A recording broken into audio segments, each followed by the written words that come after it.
Hi, everyone. Welcome to the first episode of the Safe Spaces podcast, Leading the Culture Shift.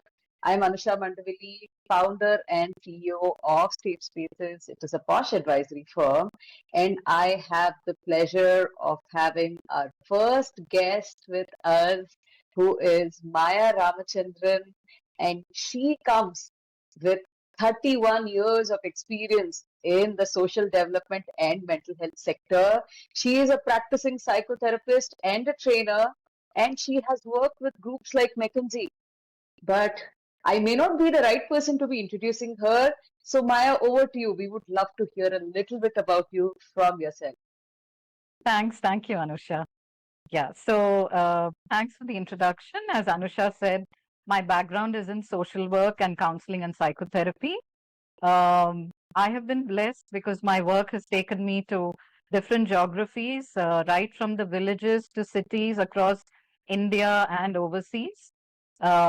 Meeting with different groups of people, villagers, sex workers, gay and bisexual men, alcohol dependents and their families, parents of children with cerebral palsy, and people with mental health issues also. So, and also working with bureaucrats about policies and the like. Yeah. I think, Maya, you are very humble, and thank you for joining us as a podcast guest.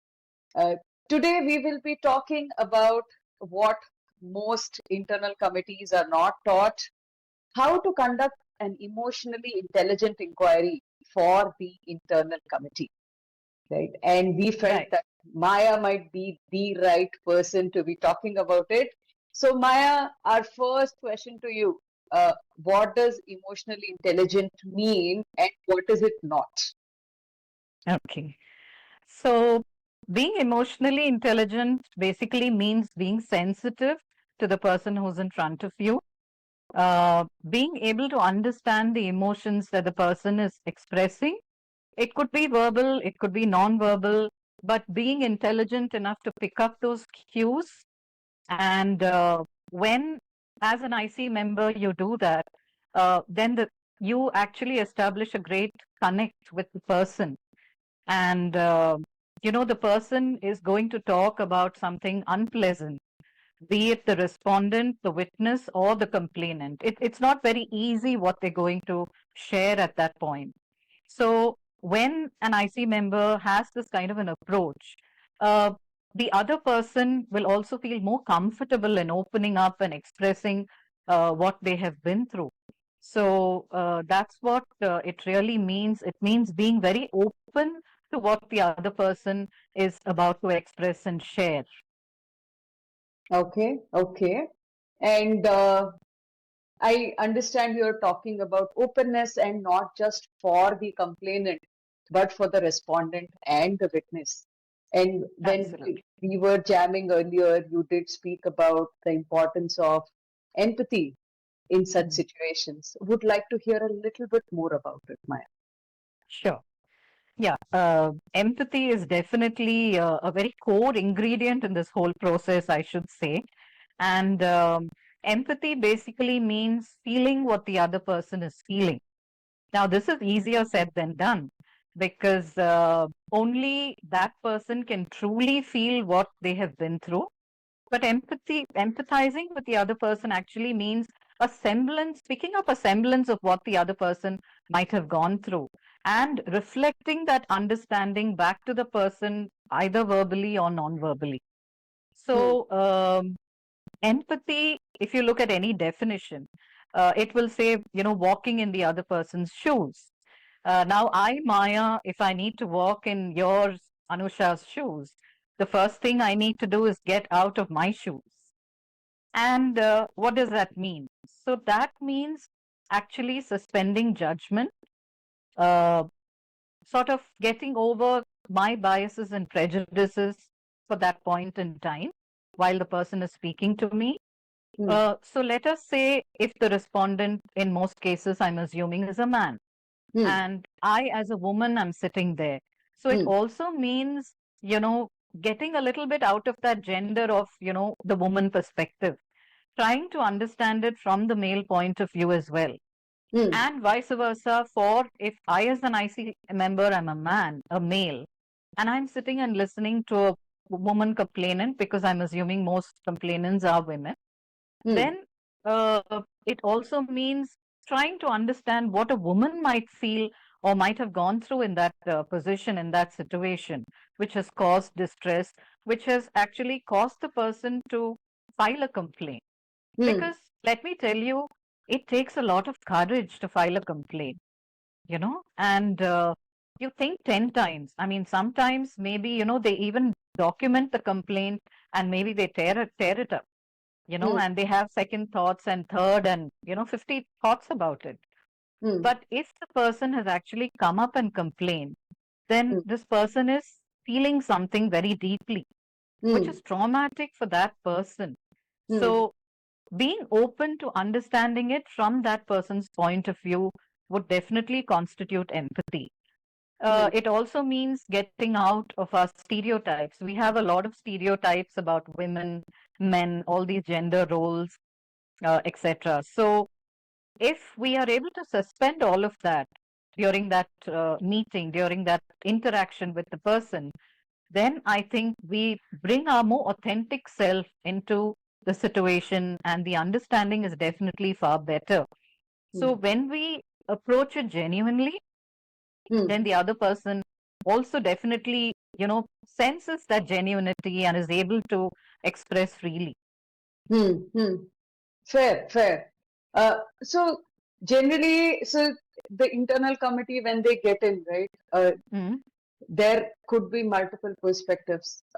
One internal committee member says mm, that, oh, we have to use this as a case, as an understanding to ensure that this doesn't happen anywhere else in our organization. One may just view it as a fact finding case, mm, right? So they may or may not be looking at the emotion of the other person, and right. the questions may come in differently, and one may come just purely from a space of curiosity to Mm, understand that, okay, uh, and I've seen instances where questions, personal questions are getting asked. Where are you from? Are you married? How many children do you have? And all of us are built very differently. And you said that, we have to be in a judgment free space where we leave all the judgment outside. And you also mm. added it's much easier said than done. Now each of us is built differently, and I'm sure you understand it much better than any of us does. So practically, what does that mean for the internal committee members? Um, so I think an internal committee member is in a very responsible position. So first is to understand that responsibility, because the decision you make Hmm. based on the complaint impinges on another human life. So it's a very serious, responsible position that they are in. And to understand the gravity of that whole situation, to be open to all perspectives, Hmm. so uh, to just say that, I mean, all human beings cannot know everything about everything. That is humanly impossible. So we are all limited in our perspective, based on our exposure, our reading, and our upbringing, etc. So Hmm. to be able to just remain a little open and say, okay, now let me go in almost like an open book or like a blank slate and listen completely to what this person is saying. And Hmm. after that, I mean, during the listening process, to suspend all of this. And once the person has finished, then to, use a little bit of your own experience and, maybe read up on, certain other situations and talk to people who have experience in the field and then put it together. So the IC cannot just be a fact finding mission, Hmm. because you are, listening to somebody who has been through a traumatic experience. And believe me, unless you're empathetic, the person will not open up. Hmm. Even being a psychotherapist myself, if somebody has gone through sexual abuse and, such deep kinds of trauma, it takes several sessions for them to actually open up about it to a Hmm. psychotherapist who's a complete stranger to them. Hmm. Now, here we are talking about a corporate where the IC members are associated with corporate. So there will be definitely a certain amount of apprehension, Hmm.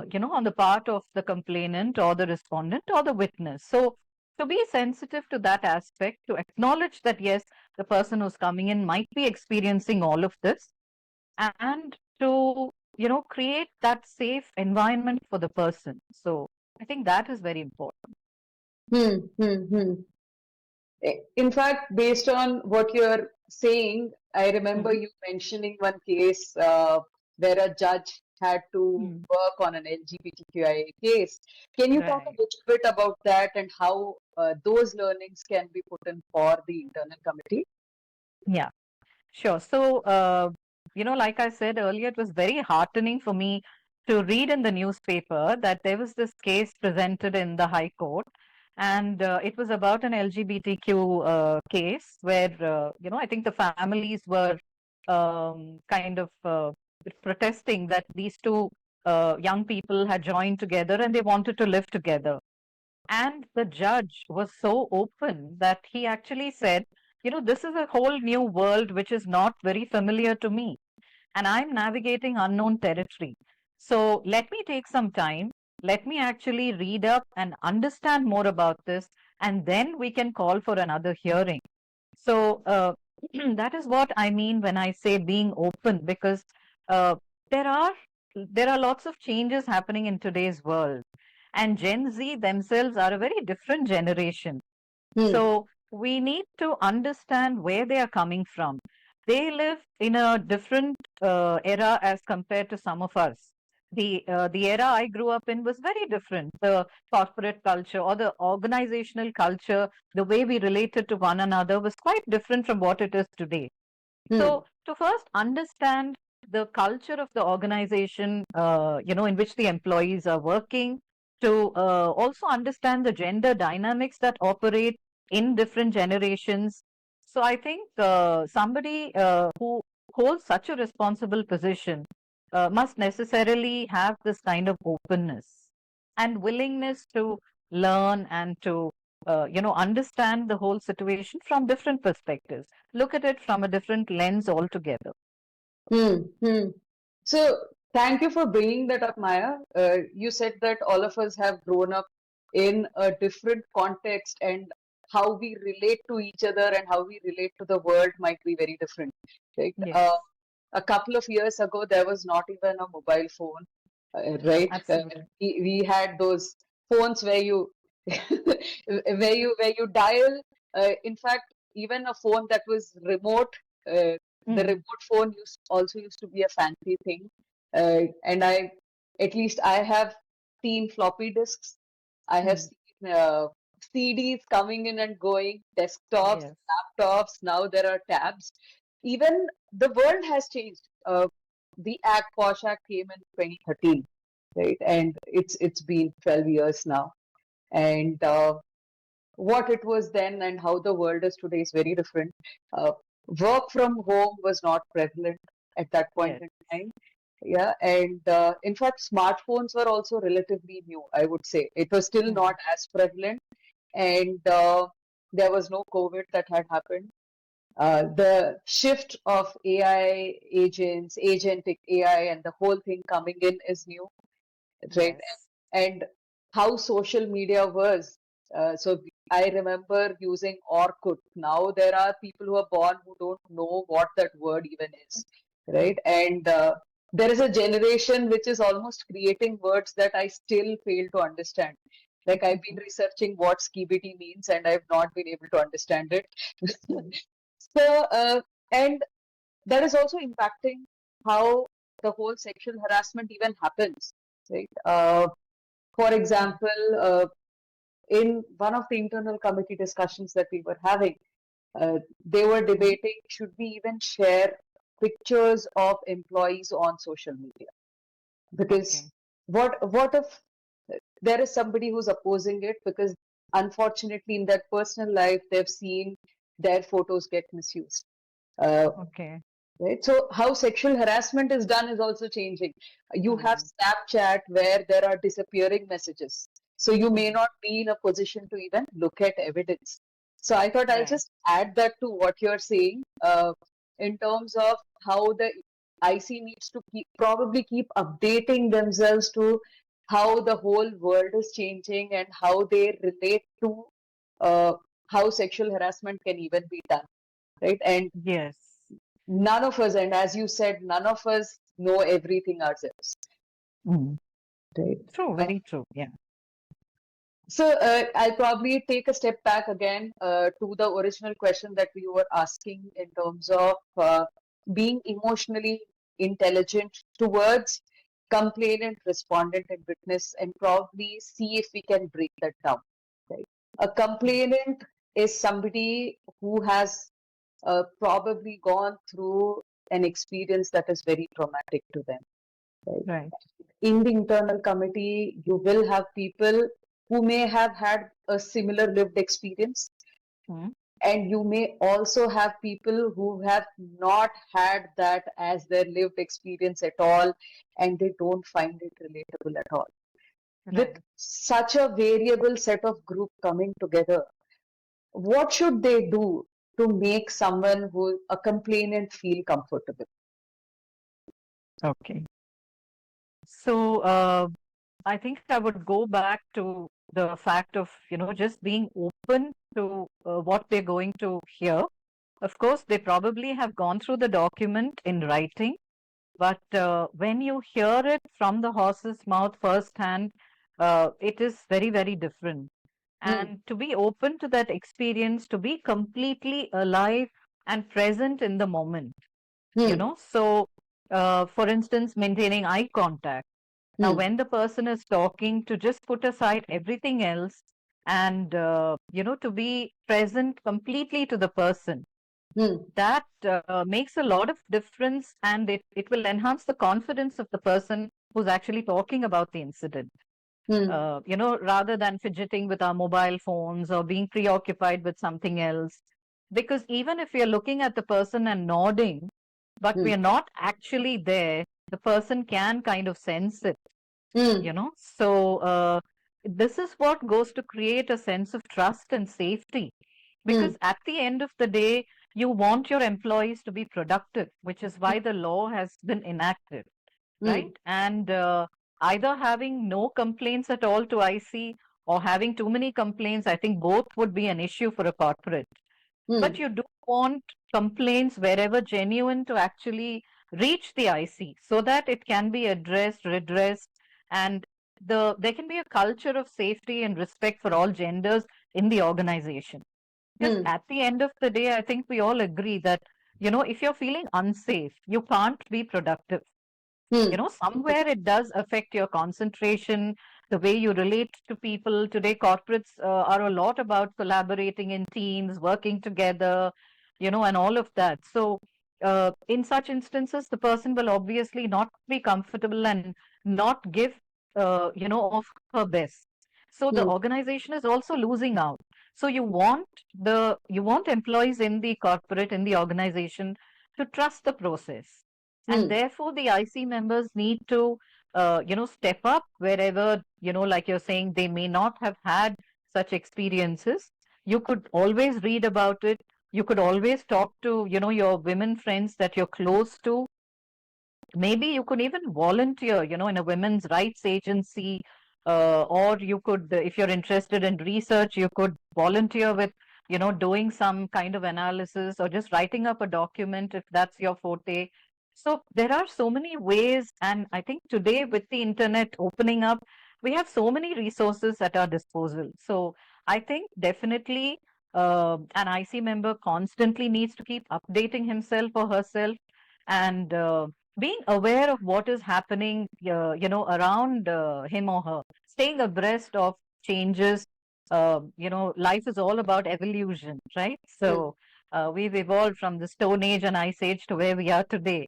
So constantly being aware of, what are the dynamics that are changing, hmm, and how is that then impacting the work culture, the workplace dynamics, and then to sort of assess a situation or an event from that point of view.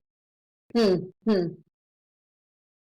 Understood. So being aware of what are the different changes that are happening, and also being present, like truly Right. present. Because if you are not, then people will sense it. Right? Yeah. So, And just to add another point, I think it's very important when, especially when the complainant is sharing, let's remember that she might very well be reliving the trauma, right? And those emotions could very well be coming up in her. So sometimes the best form of empathy is to just stay silent, hmm, hmm, so to just allow for some breather. And silence can be extremely therapeutic. But hmm, the problem is that many of us are not comfortable with silence. So hmm, we end up, being fidgety. And hmm, that can create more unease than make the other person comfortable. So to ask yourself, how can I, remain more comfortable with silence? And I think IC members, if we need to understand another person's emotions, I think the learning lab is within ourselves. So I think it's also to be able to go inward and to ask ourselves, what are my emotions? Can I tune into my emotions every now and see, what I'm feeling? So if I'm feeling anger, then can I understand what is triggering me? hmm, So once they get a hold of their emotional world, hmm, then I think it is a little easier to extrapolate and understand other people. hmm, hmm. I love the word learning lab that you used. The Mhm. learning lab is within me. Absolutely. So I wanted to get into some of the questions that are asked and maybe just hear your honest reflections. Right? Okay. One of the questions I've seen asked, and generally complainants have 90 days or 3 months, you can say, from Mhm. the date of last instance of sexual harassment. Say if Okay. they've had multiple instances, then Mhm. last. If they've had one instance, then again from that instance they have 3 months. Okay. So if, as an IC member, I ask a question, why did it take you so long to complain? What are your reflections? Firstly, I think the question is very dismissive of the person's complainant's experience, Hmm, right? So you're actually putting the complainant on the back foot with that kind of a question, because hmm, somewhere it shows a certain skepticism or doubt.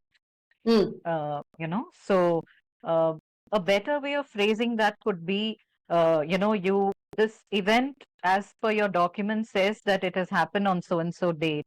Would there be any, specific reason as to, uh, the fact that you've, complained now, that you've decided to lodge the complaint now? Would there be any specific reasons for that? So to make the question more open-ended and inclusive, so that hmm, the person does not feel dismissed. But hmm, firstly, to even acknowledge that uh, it takes, see, every human being is different, right? hmm, So each person will respond differently. First of all, to acknowledge that, hmm, so to understand that for somebody it might take 10 days, but for somebody it could take 60 days, hmm, you know. So hmm, to, I think, give the complainant the benefit of the doubt, because I think what is important is not the duration of how long the person has taken, but the person has complained and has been through something. And I think the IC is there to sort of check the veracity of that, the intensity of that, and to find some kind of a way of addressing that. It need not always be punitive, I'm sure, but hmm, it could just be it could just be a learning lesson for the entire organization, where people then learn to set more clear boundaries, where people learn to respect the other gender, where people learn to maybe express themselves more clearly, you hmm, know communicate through communication and things like that. So rather than look at it as someone's complaining and somebody might be punished, it could also lead to lessons being valuable lessons being learned by everybody in the organization, right from the employee up to the management. So hmm, I think these kind of questions might deter the complainant, to actually speak up and talk about what happened. hmm. I'll try another question, which is Okay. asked in some of the inquiries. Mm, Why did you not say no if you were uncomfortable? mm. Yeah, okay. So I think, yes, that brings us to another important aspect, which is as an IC member, we also need to appreciate the cultural context, in which the whole thing is happening, right? And we also need to, I mean, we're all aware that today there's a lot of migration from rural to urban. There's a lot of mobility happening. Everybody wants to work in cities. Everybody wants to earn well because, commitments are higher, cost of living has increased. So everybody dreams big, and there's nothing wrong about that, right? We can't hold somebody at fault guilty because, oh, you dreamt big, and so, you're facing all this. No, all of us have a right to, dreaming big and realizing our dreams.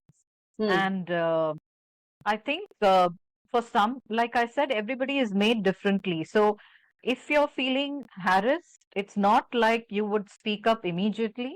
It may not be the case.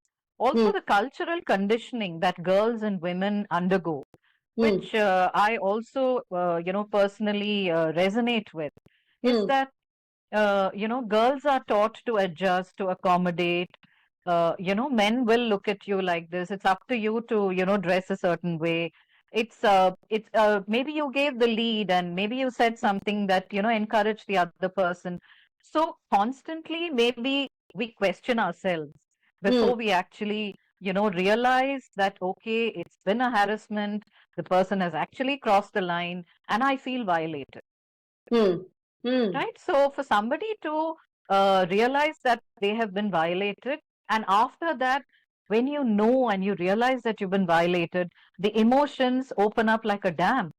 Hmm. You know, Hmm. there is guilt at sometimes, there is shame, there is anger, there is fear, there's all of that.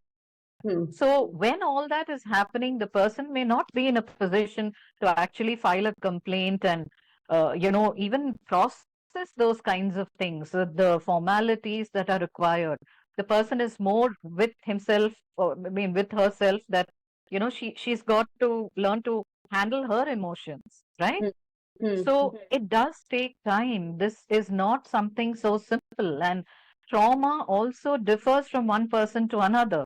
What is traumatic for you need not be traumatic for me, and vice versa. So sometimes it takes people time. And if the law allows for that, I think we should, give women that time. I mean, there is no harm. So thank you, Maya. And one of the things that Posh Act also talks about is that sexual harassment is subjective. Right? Mm, The experience is different for different people. And to hear you reiterate that purely from your professional point of view actually helps us quite a bit. We do say that no two people feel the same way about a same experience. And as an IC, it is important that we respect that different people process things differently. right. In fact, in my experience, I've also seen that women not just are processing, but they're also thinking that what kind of an impact can it have on my career? If I share this at home, would they Mm, ask me to change my job or leave my right. job? So there are a far higher set of consequences for even trying to go ahead and make a complaint. And I Very have true. seen people come to me after interacting saying that, I just chose to change my job instead of dealing with this whole thing as well. Mm, Uh, so thank you for talking about people. It requiring people to have enormous amount of courage to even come ahead and make a complaint. And yeah. questions like this could be a deterrent for them to come back and make that complaint ever again. True. A second aspect that I wanted to add is while the law has been protecting only women right now, Mm, many organizations are embracing an anti sexual harassment policy where they are saying that we are not okay with any gender getting sexually harassed. Uh, mm, but in my large experience, and I work as an external member for multiple organizations, I have mm. not seen many men come forward and even try to make a complaint. Uh, do you have any thoughts around it? Just trying to understand.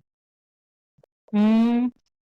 Yes, I mean, I totally, understand, and I totally agree that no human being, should be violated, be it man, woman, transgender, lesbian, whoever, because violation of your, personal space, your body, uh, it brings up a lot of emotions that scar the person for a long period of time. It's very difficult for them to actually come out of it then, Hmm. and the impact of that psychologically is very long lasting. Hmm. And sometimes it can impact many of their relationships. So we need to be cognizant of that. Hmm. Having said that, I think uh, by and large, again, we go back to the stereotype and we have to go back to our cultural conditioning because unfortunately, men are always supposed to be macho, right? And men can't cry and men can't express their feelings of fear. You mean to say all the soldiers who are guarding our borders are not fearful? I mean, come on.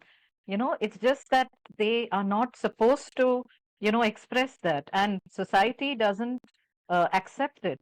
So I Hmm. think right from the upbringing, like we say, I mean, in Hindi, we would say if a boy cries, a young boy, we would say, Kya chudiya pehna दूं?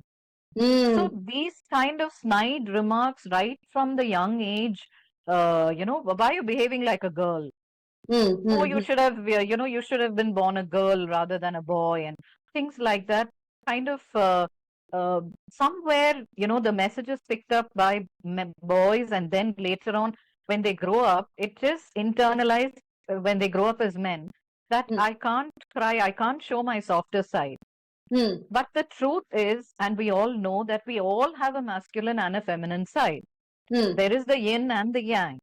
Hmm. It is just what side you nurture. I mean, I have some close male friends who actually cry when they feel emotional, when they see, pain, not necessarily in their lives, but if they see like a tragedy or something like that, they may actually cry when they're sharing about it with me. And I have the deepest respect for such men. But I Hmm. also empathize with those men who can't because I really feel it's not their fault. Hmm. I think we as society need to be more accepting. We need to nurture the feminine energy and the feminine nature in men as well. Hmm. And therefore, it is much more difficult for a man to even say he has a problem and needs help. Hmm. Even in therapy, from a psychotherapist point of view, uh, even if it's a marital problem, many a time you find that it's the woman who approaches the therapist first and not the man. Hmm. And most therapists will tell you that they have more number of female clients as compared to male. Hmm. So it is sad, but I'm hoping that in the upcoming generations we can change that narrative. It is very very urgent to change that because I think men also have a right to their feelings and their body and their personal space also should not be violated. Hmm. So it's good that such policies are coming up, Hmm. and I think men should take advantage of that. Hmm. And if they have been violated, hopefully they will have the courage to, speak up about it, and they will get the right redressal mechanism, and sort of come to peace with it. Absolutely, absolutely. And as safe spaces, we have been very clear on our stance that, it independent of the gender, as you rightly mentioned, nobody deserved that their personal space be violated. So, and of course, the internal conditioning that you are talking about, that I hope is actually changing with the upcoming generations. I'm still not very Yeah. confident. I'm just hoping. Uh, so now I wanted to move on to the respondent's experience and how the IC should be looking at it. And a couple of things that I wanted to add there before you can probably reflect on it. Uh, Okay. One is the definition of sexual harassment in itself is much beyond a physical touch. Mm. Second, uh, it is subjective, as you also mentioned, uh, which means that something that happens to Maya, she may not see it as sexual harassment, but Anusha sees it as sexual harassment. As a man, Right. you are behaving the same way with both of Mm, them, mm, right? Hmm. So it might get confusing for you on, okay, when I did this earlier, this was not sexual harassment. Why has this become sexual harassment now? So you may be in a phase where so some people do it intentionally, I'm not denying it. But you may also be in a phase where you are confused on Hmm. Hmm. what I did, whether it is right or wrong. And another part of this is, unfortunately, one of the most common biases that is there in the IC is that if a complaint has been made against a man, he must be guilty. Okay. So with this as some of the context of how an IC member is even walking in, or a respondent is walking in to the whole conversation or the inquiry, what are your thoughts and reflections around how IC should be looking at this? Hmm. So, uh, walking in with that kind of a predetermined notion that yes, the man must be guilty, then um, would would can be quite disastrous, if I can use the term, because then you're not giving the person a fair hearing. So, like I said earlier, it's as important as they need to be open to the complainant. They also need to be open to the respondent, because there are always two sides to every coin. And there are two perspectives, and there is a third perspective of a witness as well. So, only when they have all these perspectives, I think they need to put the pieces together and then make sense of that whole complaint. So, once again, to go into it with an open mind, like you rightly said, a man could be behaving in the same way with two women and have two completely different reactions, because we are a product of our upbringing, our culture, our exposure. So the exposure so what you have experienced as Anusha, I would have experienced very differently as Maya.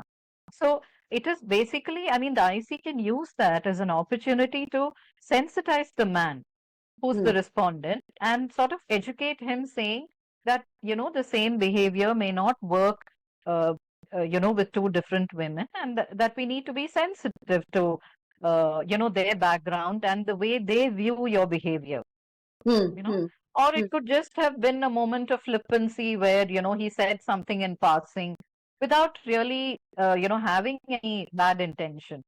But hmm, at that point, for that woman, it was traumatic. It was a gross violation, hmm, right? So it is I think they can look at it as an opportunity to set things right, hmm, rather than go in with a very punitive kind of an approach and, feel that no, no, this person, has to be dealt with firmly or something like that. So, but however, if the intention has been such, then hmm, I think the IC needs to take a stronger stand and decide accordingly. So hmm, it could work either way, but just to be open to listening to what the respondent has to say. And that's why it's so important to stay present in the moment, because you can pick up on nonverbal language, you can look at the facial expression, you can look at eye contact and, make your own assessments, etc. hmm. Fair, fair. In fact, Maya, you picked up a very important point while you were talking about it. You may feel, as a respondent, you may feel that what you said is probably in a light manner as well, but the impact on the person who experienced it was Mm. quite traumatic. Yeah. Yeah. So, and this is a point lot of people find it very hard to digest about Posh, which says that only impact matters. Only Mm. impact on the complainant matters. The intent of the respondent does not matter. Okay. So, and I've had long discussions with internal committees trying to make them understand that uh, why is it a case? Because Mm. because if you are creating an environment where a woman is feeling extremely uncomfortable, and you can say that I didn't mean it. And we were jamming about this earlier, Maya, where I gave you an example that a man may say that, hey, I want to give you a lift home. Mm. It's a late night shift. I want to give you a lift home. You may come from a space where you are saying, I want to protect her. I want to Mm, ensure that she's reaching home safe. But she feels that the moment he gives me a lift, he will know my home address. That makes me very, very vulnerable. And I wouldn't want my colleague to know my home address because it's mm, not required. So she mm, says no in a very subtle manner. She says that, okay, I have booked my cab, it is coming in. The next day, you notice again that the person is waiting at the same time, it is late in the evening, and you feel that, okay, see, I am going in the same direction, I can just drop you. mm, mm, But the woman still feels that this person is trying very hard to, figure out where I live. mm, So it could be different perspectives. And this is a very borderline case. It's not very black and white. It's a lot of mm. gray. But the Correct. woman in such an instance still has the rights to raise a sexual harassment complaint saying that I have been saying no, I don't Mm, want this lift, but this person has offering that to me. mm, And now one such person is sitting in an internal committee inquiry. Uh, mm, they would have their viewpoint may be very simple, saying that I want to keep her safe, mm, but it is still a legit complaint. mm, mm, So I just want to hear your honest thoughts on, in such an instance, it is very tough for even the internal committee to figure out, okay, what is right, what is wrong, what should I be doing in such instance? Because both of mm. them are giving me the same version of the story, but it is very different from Different. each of their perspectives. How Right. should I, as an internal committee, even process this information? Mm, yeah. So this is definitely a tricky situation because both seem right in their point of view, you know, where if the man actually had a noble intention of ensuring her safety and it's actually boomeranged and, made her feel unsafe and to the point that she she's actually filed a complaint, then I think, yeah, it's definitely a tricky situation. But maybe then to make both of them understand that how the one act or behavior or statement can be possibly viewed by another. So I think for the lady to help her understand that it's not always about stalking or getting personal details or whatever, but sometimes it's also a genuine act of wanting a genuine act of concern to see you safe, nothing beyond that. And for the man to also realize that maybe he needs to think a little more before, volunteering to do that. Or if she has said no in the first instance, then to just drop it and not pursue it the next day. So uh, I don't think there is any malintention here. There is no grave, violation that's happened. So I think here it is more, like helping each one to see the other's perspective, and it would become a great educational opportunity for us to then understand that, okay, what do I need to change then, in my perspective or in my way of communicating, that would not lead to such consequences. Hmm, hmm, hmm. Fair enough. Fair enough. The one core point that I'm picking up from what you're saying is, of course, there are two different perspectives, uh, and respecting a boundary is Yeah. very important. And this can be seen as an opportunity to sensitize not just probably these two employees, but the larger organization, and look at the importance of boundaries. You may still mean very well, but if the Mm. other person is saying no to something, it's important that you respect that. Even Yes. even if you believe it is something that is innocent and comes from the right space, it is almost Absolutely. impossible for the other person to know where you are coming from. Similar Mm. to how it is impossible for you to know that the other person is feeling unsafe. Yes. Very true. Okay. Very well said. Yeah. Yeah. The last one, maybe we will look at it uh, briefly, is Mm. from a witness point of view. Do you think that there could be any hesitance that might come from the witnesses? when they are walking into inquiry, and how should IC be looking at that? Um, I think the witness might also be concerned about confidentiality because, I'm wanting to help somebody gain justice. And, I'm playing the role of a supporter. But if news gets around that this is what I've done, and maybe the person who is seen as the respondent is also somebody known to me because we all work together. Ha. Maybe the person is in my team also, and maybe the my friend is not in my team but Hmm, works, with another team leader. hmm, So that makes it a little sticky for the witness. But hmm, having said that, if it's the choice of the witness, if it's the decision of the witness to come forward and be that supporter, hmm, then I think we need to create that confidential, safe atmosphere and assure the person that this information will not go out, because I think all employees in organizations need supporters, right? your hmm. your colleagues must be a part of your support system, because at the end of the day we all spend much more time at the workplace than we do at home these days. Absolutely. So it's nice to have that supportive work culture where you can stand up for somebody else and help them to feel more comfortable. So I think witnesses must be encouraged, and I think that safe atmosphere needs to be created for them as well. Absolutely. Thank you, Maya, for touching upon the fact that you may actually be working with one of them or both of them. You may know them in a capacity beyond just that incident, and that may play on their mind. And IC actually needs to be mindful of that whole dynamic as well. Uh, I think I'll move to our last question here. Maya, is what are your mantras or your tips to the internal committee for them to be emotionally intelligent when it comes to POSH? Okay. So I think people who are part of the internal committee are wise. They come in with their own experience.